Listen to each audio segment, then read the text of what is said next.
Welcome students, welcome to late Shri Ram Kumar college of special education.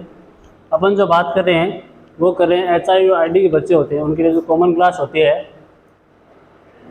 बाल विकास और अधिगम की, चाइल्ड डेवलपमेंट एंड कम्युनिकेशन की। तो आज जो कम्युनिकेशन है उसमें अपन क्या बात करेंगे, ध्यान की शैक्षिक उपयोगिता, यानी शिक्षण में ध्यान की क्या उपयोगिताएं होती है उस पर अपन बातचीत करेंगे कि ध्यान की शिक्षण के अंदर क्या उपयोगिताएं होती है। तो पहली है वो है मानसिक विकास में सहायक। मानसिक विकास में सहायक। दूसरी है वो है मानसिक विकारों को दूर करने में सहायक।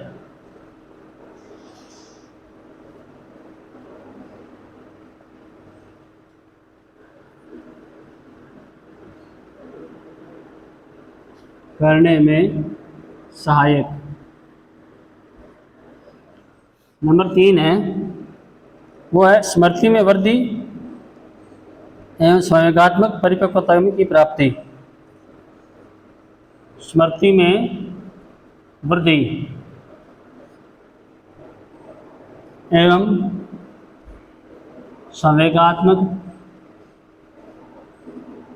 संवेगात्मक परिपक्वता की प्राप्ति।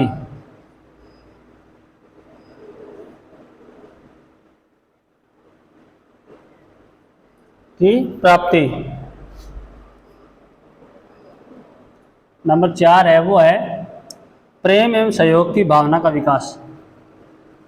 प्रेम व सहयोग की भावना का विकास। नंबर 5 वो है इंद्रिय सुख की प्राप्ति।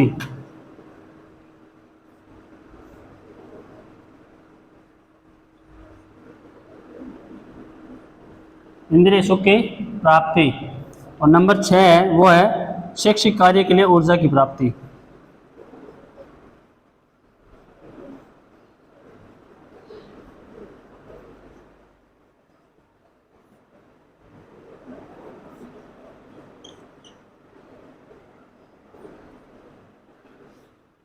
तो ये है वो ध्यान की शैक्षिक उपयोगिता है कि शिक्षण में ध्यान की क्या उपयोगिताएं हैं। पहला है वो है मानसिक विकास में सहायक। हमारा जो मानसिक विकास है उसमें सहायक, उसे विकास को आगे करने के लिए जो सहायक होती है वो क्या होती है, ध्यान। दूसरा है मानसिक विकारों को दूर करने में सहायक। हमारे जो मानसिक विकार है उनको दूर करने में सहायक क्या होता है, ध्यान। अगला है स्मृति में वृद्धि और संवेगात्मक परिपक्वता। स्मृति यानी याद करने की क्षमता में वृद्धि कौन करता है, ध्यान।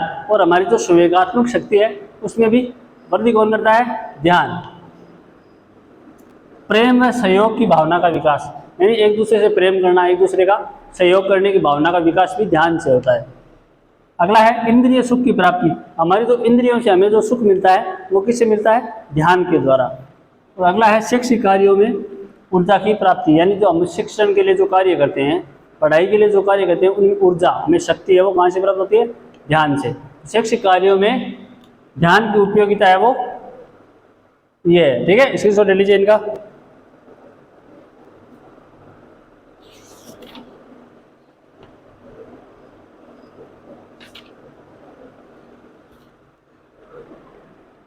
ले लिया।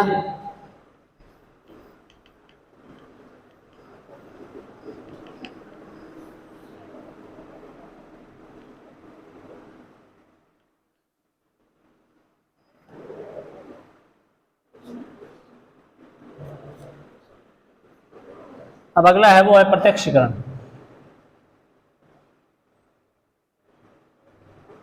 अगला जो टॉपिक है वो है प्रत्यक्षीकरण। प्रत्यक्षीकरण की प्रक्रिया है वो संवेदना से प्रारंभ होती है। किससे, संवेदना से। प्रत्यक्षीकरण हमें किसी वस्तु या घटना या व्यक्ति का होता है। प्रत्यक्षीकरण है वो किसी वस्तु या कोई घटना घटित होगी उसका या व्यक्ति का होता है। जिन व्यक्तियों की घटनाओं या वस्तुओं का प्रत्यक्षीकरण होता है हम उन्हें उद्दीपक कहा जाता है। जब कोई उद्दीपक व्यक्ति के सामने उपस्थित होता है तो ज्ञानेंद्रियों द्वारा उसकी संवेदना प्राप्त होती है। मतलब जो संवेदना है वो किससे प्राप्त होती है? उद्दीपक से प्राप्त होती है। इस संवेदना की व्याख्या कर उद्दीपक को समझा जाता है, वह उद्दीपक क्या है? इसे प्रत्यक्षीकरण कहा जाता है।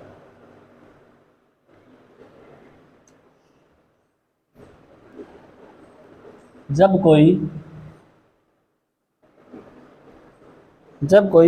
उद्दीपक व्यक्ति के सामने उपस्थित होता है,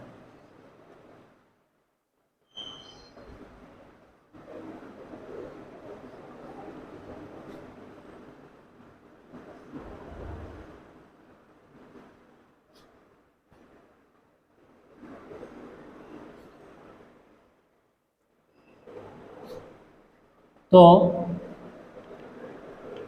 ज्ञानेंद्रियां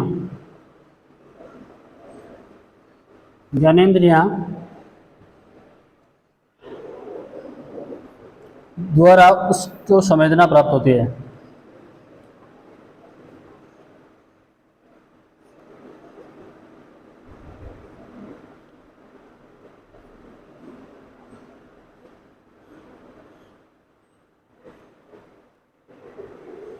इस संवेदना की व्याख्या कर उद्दीपक को समझा जाता है।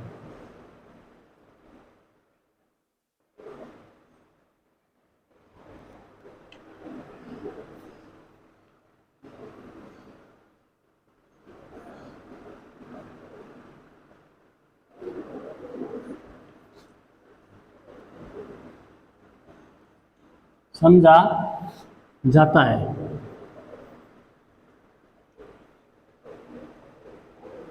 इसे ही प्रत्यक्षीकरण कहते हैं। इसे प्रत्यक्षीकरण कहते हैं।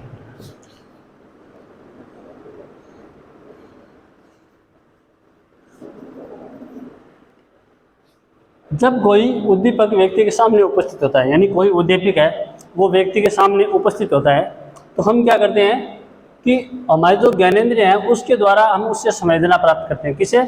उद्दीपक से संवेदना प्राप्त करते हैं। और इस संवेदना से व्याख्या कर हम उद्दीपक को समझा जाता है। इस संवेदना को व्याख्या किया जाता है और समझा जाता है कि उद्दीपक क्या है, और इसे ही हम क्या कहते हैं? प्रत्यक्षीकरण कहते हैं। क्या कहते हैं? प्रत्यक्षीकरण। स्क्रीनशॉट ले लीजिए प्रत्यक्षीकरण का।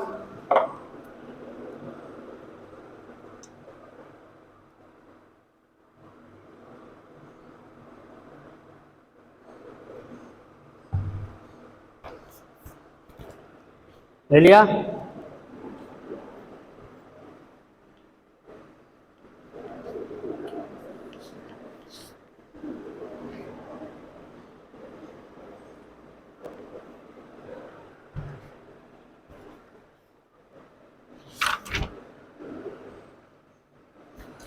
प्रत्यक्षीकरण एक ऐसी प्रक्रिया है जिसके द्वारा हम वातावरण में उपस्थित उद्दीपकों की व्याख्या करते हैं, उन्हें संगठित करते हैं। प्रत्यक्षीकरण क्या है? एक ऐसी प्रक्रिया है जिसमें हमें वातावरण में उपस्थित जितने भी उद्दीपक है उनकी संवेदना से व्याख्या करते हैं और उसे संगठित करते हैं। संवेदना और प्रत्यक्षीकरण में अंतर है। संवेदना और प्रत्यक्षीकरण इन दोनों में बहुत ज्यादा अंतर है। संवेदना प्रत्यक्षीकरण के ठीक पहले की प्रक्रिया है, यानी प्रत्यक्षीकरण से ठीक पहले की जो प्रक्रिया होती है वो क्या कहलाती है? संवेदना। संवेदना को समझकर व्यक्ति के द्वारा अर्थ प्रदान किया जाता है तो प्रत्यक्षीकरण बन जाता है। यानी संवेदना को समझकर एक अर्थ प्रकट किया जाता है, एक अर्थ निकलता है और उस अर्थ को क्या कहते हैं? हम प्रत्यक्षीकरण कहते हैं। उदाहरण के लिए किसी गंध को सूंघ सकता है तो ये संवेदना है, लेकिन व्यक्ति गंध को पहचान कर ये बता सकता है कि ये गंध किसकी है, तो ये क्या है? प्रत्यक्षीकरण। मतलब जैसे बात करें, जैसे कोई है वो आलू के पराठे बना रहा है,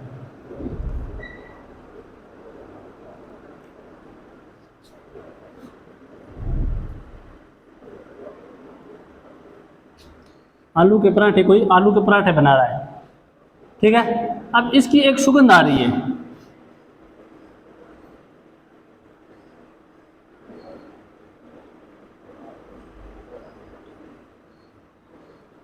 क्या है? एक सुगंध आ रही है, अभी सिर्फ सुगंध आ रही है। सुगंध आ रही है, क्या है? संवेदना। क्या है? संवेदना।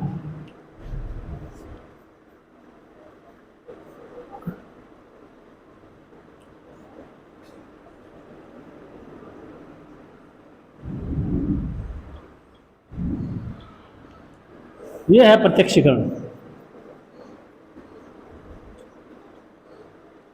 मतलब एक व्यक्ति तो कह रहा है कि कोई सुगंध आ रही है, अच्छी सुगंध आ रही है, गंध आ रही है, अच्छी सुगंध आ रही है, किसी भी चीज़ की आ रही होगी। उसे ये नहीं पता है कि आलू का पराठा बन रहा है या फिर कोई सब्जी बन रही है या फिर कोई और चीज़ बन रही है। उसे क्या है, सिर्फ सुगंध आ रही है। ये क्या है, संवेदना। परंतु आलू के पराठे की सुगंध आ रही है, ये क्या है, प्रत्यक्षीकरण। क्या है, प्रत्यक्षीकरण। तो ये संवेदना और प्रत्यक्षीकरण में अंतर होता है। यानी सुगंध है वो पहले वाली थोड़ी बहुत, फिर पता चल रहा है आलू के पराठे की है। तो प्रत्यक्षीकरण से ठीक पहले की प्रक्रिया क्या कहलाती है, संवेदना। तो ये होगी संवेदना और प्रत्यक्षीकरण। ठीक है, इन दोनों का अंतर स्क्रीनशॉट ले लीजिए इन दोनों का।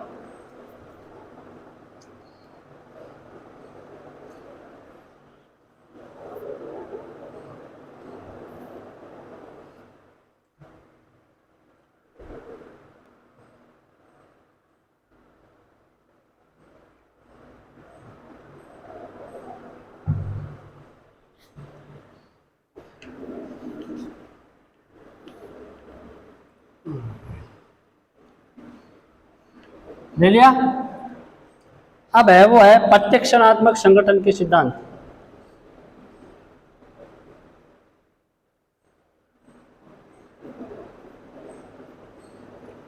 प्रत्यक्षणात्मक संगठन के सिद्धांत। प्रत्यक्षणात्मक संगठन के सिद्धांत। हम किसी वस्तु के विभिन्न भागों को अलग अलग नहीं देखकर उसे समग्र अथवा पूर्ण रूप से देखते हैं। मतलब हम किसी वस्तु के अलग अलग भाग हैं, उनको अलग अलग न देखकर एक साथ देखते हैं। उदाहरण के लिए हम साइकिल को एक पूर्ण रूप से देखें, न कि उनके विभिन्न भागों में, जैसे सीट, पहिया, चाहे हैंडल के रूप में। मतलब उदाहरण के जैसे हम कोई साइकिल को देखते हैं तो साइकिल के भाग तो अलग अलग है कि टायर अलग है, ब्रेक अलग है, स्टीयरिंग अलग है ना, ब्रेक अलग है, सीट अलग है, पीछे की सीट अलग है। वो सब चीज़ें एक अलग अलग है, वो जुड़कर एक चीज़ बनी है। हम उस एक ही चीज़ को देखते हैं कि ये साइकिल है। ये थोड़ी कहते हैं कि ये brake, pedal, seat, tyre, brake इसका समूह है। ऐसे नहीं कहते, कहते हैं कि साइकिल है। तो उसी प्रकार हम कोई एक चीज़ को देखते हैं, उसके अलग अलग भागों को नहीं देखते, उसके समग्र रूप को देखते हैं। ऐसे कई कारक हैं जो वस्तु के विभिन्न भागों या अर्थ समग्र रूप से संगठित करने में सहायता करते हैं। इन कारकों का अध्ययन करते हुए गेस्टाल्ट मनोवैज्ञानिकों द्वारा प्रत्यक्षणात्मक संगठन के नियम बनाए हैं। गेस्टाल्ट एक मनोविज्ञान का संप्रदाय है। मतलब जैसे इन सभी चीज़ों को समग्र रूप से पढ़ने के लिए गेस्टाल्टवादी मनोवैज्ञानिकों ने कुछ प्रत्यक्षणात्मक संगठन के नियम दिए। अब ये गेस्टाल्टवाद है, ये एक मनोवैज्ञानिक का संगठन है। क्या है, संप्रदाय या संगठन है। तो इसमें कौन कौन से है वो गेस्टाल्टवादी मनोवैज्ञानिक है, जैसे कोहलर, कोफका, वर्दीमर, ये तीन प्रमुख है। ठीक है,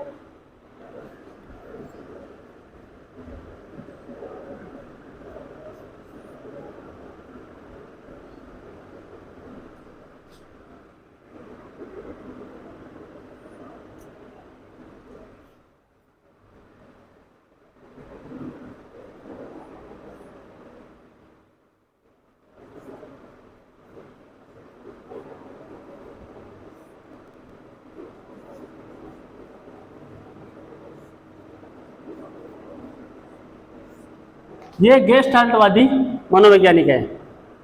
ठीक है, तीन प्रमुख मनोवैज्ञानिक है। पहला है कोहलर, दूसरा है कोफका और तीसरा है मैक्स वर्दीमर। ये गेस्टाल्टवादी मनोवैज्ञानिक है। और ये जो प्रत्यक्षणात्मक संगठन सिद्धांत है, ये इन्हीं ने दिया है। किसने, गेस्टाल्टवादियों ने। किसने, गेस्टाल्टवादियों ने। स्क्रीनशॉट ले लीजिए इन तीनों का।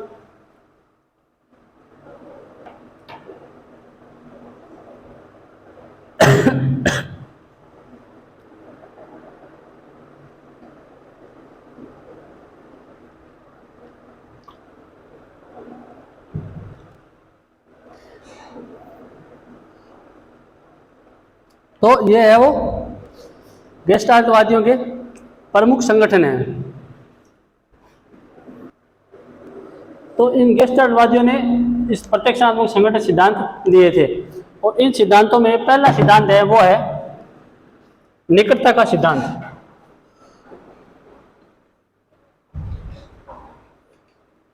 निकटता का सिद्धांत।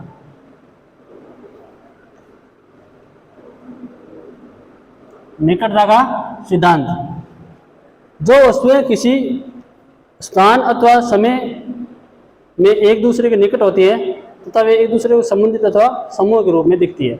निकटता का सिद्धांत है वो दिया था।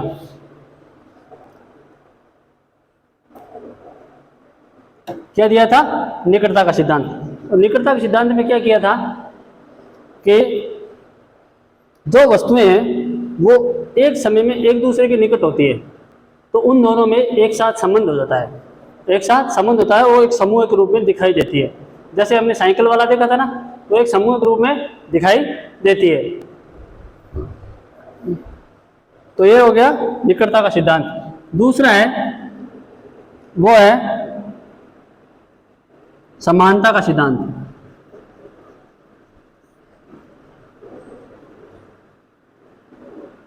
दूसरा है वो है समानता का सिद्धांत। जिन वस्तुओं में समानता होती है अथवा विशेषताओं में वे एक दूसरे के समान होती है तो वे एक समूह के रूप में प्रत्यक्षित होती है।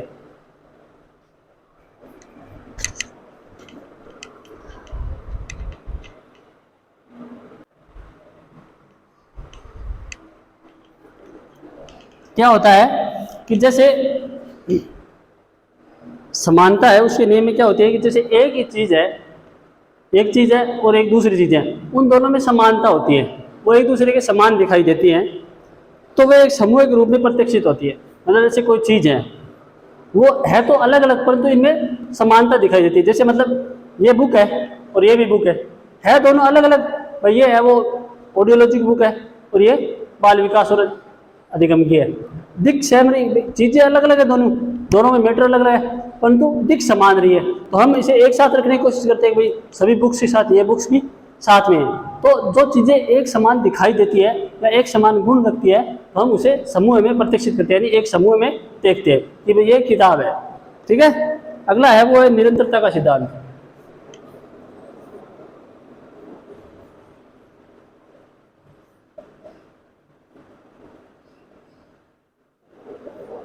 निरंतरता का सिद्धांत, यह सिद्धांत बताता है कि जब वस्तुएं एक निरंतरता के रूप में परिवर्तित होती है तब उनका प्रत्यक्षण एक दूसरे के रूप में करते हैं। यह सिद्धांत क्या बताता है? ये सिद्धांत क्या बताता है? ये सिद्धांत ये बताता है कि जब वस्तुएं वो एक निरंतरता में होती है तब हम उनका प्रत्यक्षण करते हैं और एक दूसरे में संबंध है वो विकसित करते हैं। यानी जैसे कोई वस्तुएं हैं वो दो निरंतर चल रही है तो उन दोनों में हम एक दूसरे को समान प्रतीत होती है वो और उनमें संबंध स्थापित करते हैं। ठीक है। अगला है वो है पूर्ति का सिद्धांत।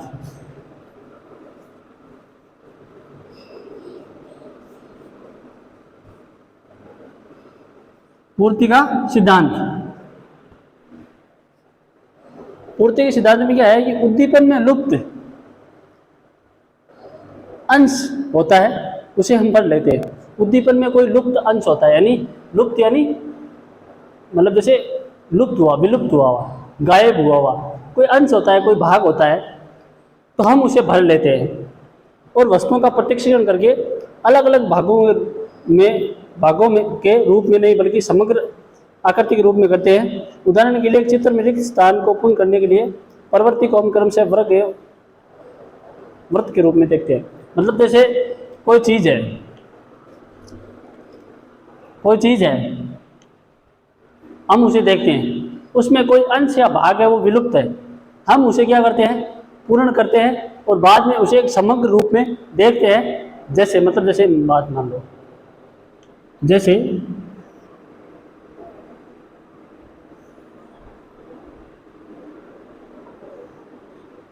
यह एक आयत है, आयत के समान आकृति अगर हम ये पूरी लाइन खींचते तो ये आयत बन जाएगा। क्या बन जाएगा?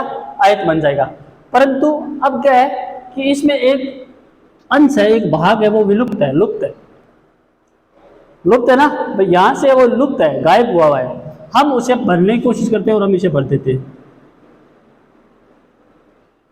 देते हैं, अब हम ये नहीं देखते कि यहाँ से गायब हुआ था, नहीं थे, हम ये नहीं देखते, हम इसे समग्र रूप में देखते हैं। हम इसे समग्र रूप में देखते हैं कि ये एक आयत है, समग्र आकृति में देख रहे हैं, तो ये क्या हो गया, पूर्ति का सिद्धांत हो गया। क्या कहा, पूर्ति का सिद्धांत। तो ये सिद्धांत है, वो 4 सिद्धांत है वो दिए थे, किसने, गेस्टाल्टवादियों ने। स्क्रीनशॉट ले लीजिए इन चारों का।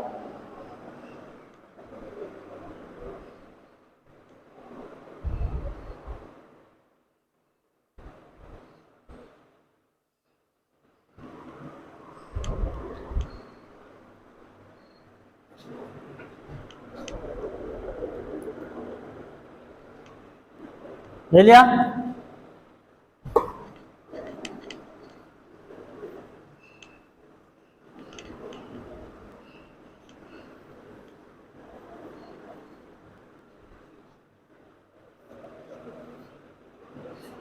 अब अगला है वो है प्रत्यक्षण को प्रभावित करने वाले कारक।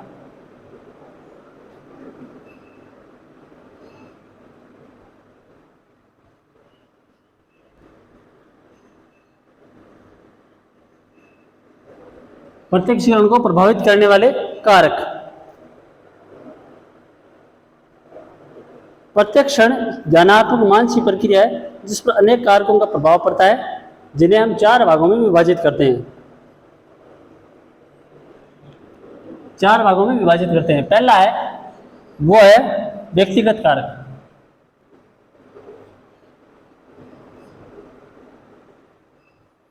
दूसरा है वो है सांस्कृतिक कारक, सामाजिक कारक।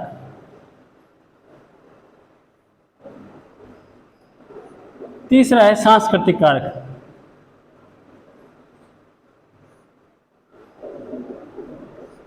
और चौथा है वो है राजनीतिक कारक।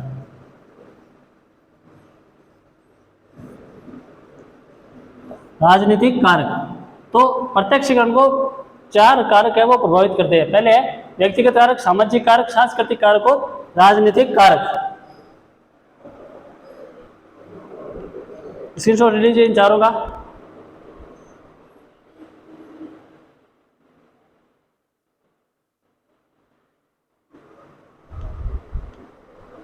ले लिया।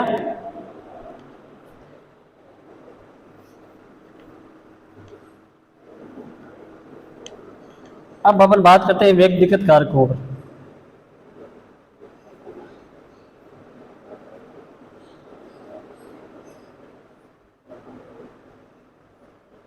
व्यक्तिगत कारक। व्यक्तिगत कारकों में पहला है वो है व्यक्ति की आवश्यकता।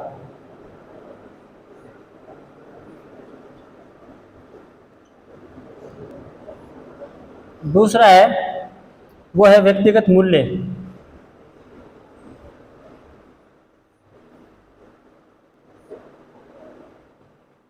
तीसरा है वो है व्यक्तिगत व्यक्तिगत मनोवृत्ति।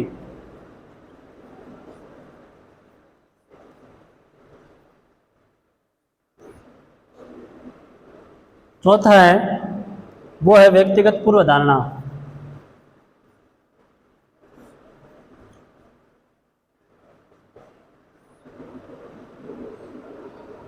पांचवा है वो है मनोदशा।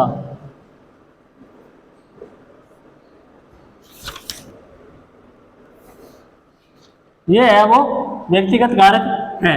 ठीक है, अब अपन बात करते हैं वो करते हैं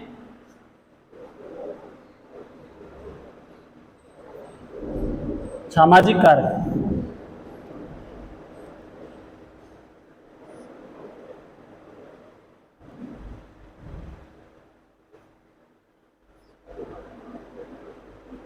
पहला है सामाजिक मानक।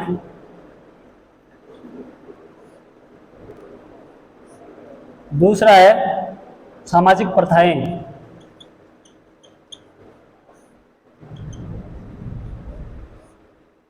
और तीसरा है वो है सामाजिक शक्ति।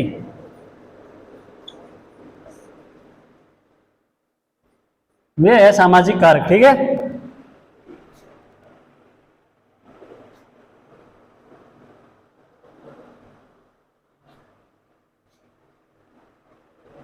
तो ये व्यक्तिगत और सामाजिक कारक है।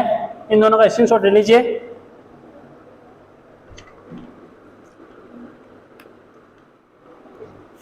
ले लिया?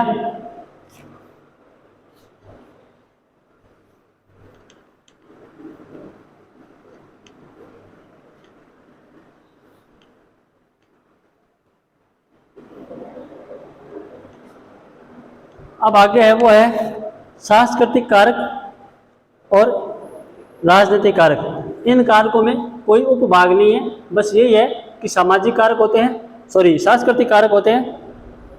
जैसे कोई संस्कृतियाँ हैं, जैसे भारतीय संस्कृति है, यूरोपीय संस्कृति है, इन सभी संस्कृतियों का प्रभाव है वो पड़ता है हमारे प्रत्यक्षीकरण पर, ठीक है। और प्रत्यक्षीकरण को प्रभावित करने वाले राजनीतिक कारक है, इनमें क्या है कि व्यक्ति के प्रत्यक्षीकरण को निर्धारण में राजनीतिक कारकों का प्रभाव पड़ता है। प्रत्यक्षीकरण को निर्धारित करने के लिए राजनीतिक कारक है उनका प्रभाव पड़ता है। प्रत्येक राजनीतिक दल के विशेष मानक होते हैं। कोई भी राजनीतिक दल है, जैसे कांग्रेस है, बीजेपी है, या फिर अकाली दल है, और भी जो सांस्कृतिक पार्टियां हैं, तो इन सभी का है वो अलग अलग मानक होते हैं, अलग अलग विचारधाराएं होती है। उस राजनीतिक दल के सदस्य उसी के अनुरूप प्रत्यक्षीकरण करते हैं, और उस राजनीतिक दल को जो फॉलो करते हैं जो लोग, वो उसी विचारधारा के अनुसार प्रत्यक्षीकरण करते हैं। जैसे बीजेपी की विचारधारा के अनुसार बीजेपी करते हैं, कांग्रेस के विचारधारा के अनुसार कांग्रेस के व्यक्ति करते हैं। इसी राजनीतिक संबंध के कारण साम्यवादी दल तथा पूंजीपति दल के सदस्यों में प्रत्यक्षीकरण में अंतर देखा जा सकता है। साम्यवादी यानी जो गरीब दल होते हैं और जो अमीर दल होते हैं, इन दोनों के व्यक्ति होते हैं, उनके अंदर है वो अलग अलग प्रकार का प्रत्यक्षीकरण है, उसमें अंतर देखा जा सकता है। ये हो गया राजनीतिक कारक, ठीक है। तो ये हो गया प्रत्यक्षीकरण। आज के लिए इतना ही, बाकी की बात करेंगे अपन कल, ठीक है। धन्यवाद।